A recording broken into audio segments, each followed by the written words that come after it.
السلام علیکم خواتین و حضرات، کیسے ہیں آپ سب لوگ؟ امید ہے خیریت سے ہوں گے۔ جی ہاں، ماہنامہ آبکاری جو جناتوں کی دنیا اور انسانوں کی جسمانی بیماریوں، ذہنی الجھنوں اور روحانی مسائل کا حل ہے۔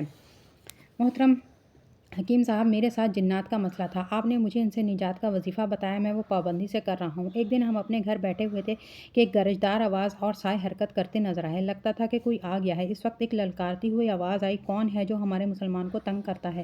یا ایسی ہی کوئی آواز تھی؟ ایسا لگتا تھا جیسے کوئی سپاہی یا باوردی کوئی کھڑا ہو۔ سائے حرکت کرتے نظر آئے۔ اس کے ساتھ ہی ایک چیخ عورت کی سنائی دی، پکڑو پکڑو وغیرہ، میں بچوں کی ماں ہوں، مجھے کچھ نہ کہو۔ مگر اس کا جرم ایسا تھا کہ جو قابل معافی نہ تھا۔ اسے گرفتار کر لیا گیا۔ پھر کچھ دیر بعد کچھ ننھے منھے سائے میرے قریب آ کر بیٹھ گئے۔ آواز آئی، انہیں کلمہ شریف پڑھا دیں، جس کا میں نے انکار نہ کر سکا۔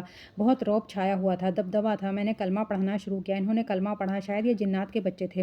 پھر نماز اور اچھی اچھی باتوں کی تلقین کی۔ پھر یہ آہستہ آہستہ غائب ہو گئے۔ پھر ان کے جانے کے بعد ایک جن اپنے کسی ساتھی کو بتا رہا تھا کہ اگر اسے مجھے تنگ کیا گیا تو جو بھی ایسا کرے گا اسے گرفتار کر لیا جائے گا۔ پھر جب سب لوگ چلے گئے تو ایک شرارتی جن کہہ رہا تھا، کیا ہوا اگر ایک گرفتار ہو گئی، ہمارے پاس بہت ہیں۔ پھر دوسرے دن ایک جن اس کی جگہ دوسری عورت کی تربیت کر رہا تھا کہ کس طرح اسے برائی میں مبتلا کرنا ہے۔ میں یہ باتیں سن رہا تھا اور حیران بھی ہو رہا تھا کہ یہ سب ان جنات کی کارستانی ہے جنہوں نے مجھے اتنے برس سے گناہوں میں مبتلا رکھا۔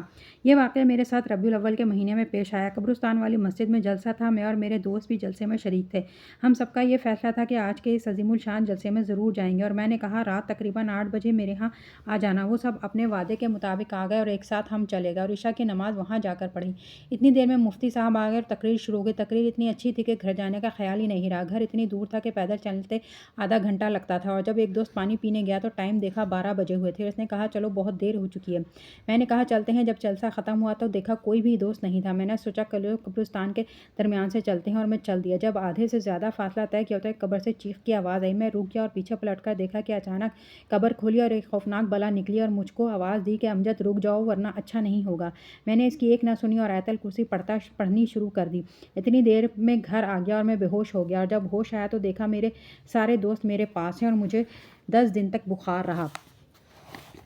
جب اس بات کی مکمل تحقیق ہو جائے کہ کسی مرد یا عورت پر جادو کا اثر ہے، ایسی حالت میں متاثرہ شخص کے سر سے لے کر پاؤں کے انگوٹھے تک نیلے دھاگے کے 11 تار پہن جائیں، 11 تار ناپے جائیں، ان 11 تاروں کی 4 تہیں کر لی جائیں، دھاگے کے سرے پر ایک ڈھیلی گرہ لگائیں، ایک بار سورہ فلق پڑھ کر گرہ میں پھونک ماریں اور فوراً کس دیں، یعنی پھونک کو گرہ میں بند کر دیں۔ اسی طرح 11 گرہ لگانے کے بعد دھاگے کو دہکتے ہوئے کوئلوں پر ڈالیں۔ دھاگا جب جلے گا تو اس میں بدبو یا چراند آئے گی۔ جب تک یہ بدبو یا چراند آتی رہے اس عمل کو روزانہ کرتے رہیں، انشاءاللہ جادو اور سحر ٹوٹ جائے گا۔ خواتین و حضرات، آج کے لیے اتنا ہی۔ ملتے ہیں اگلی ویڈیو میں۔ اللہ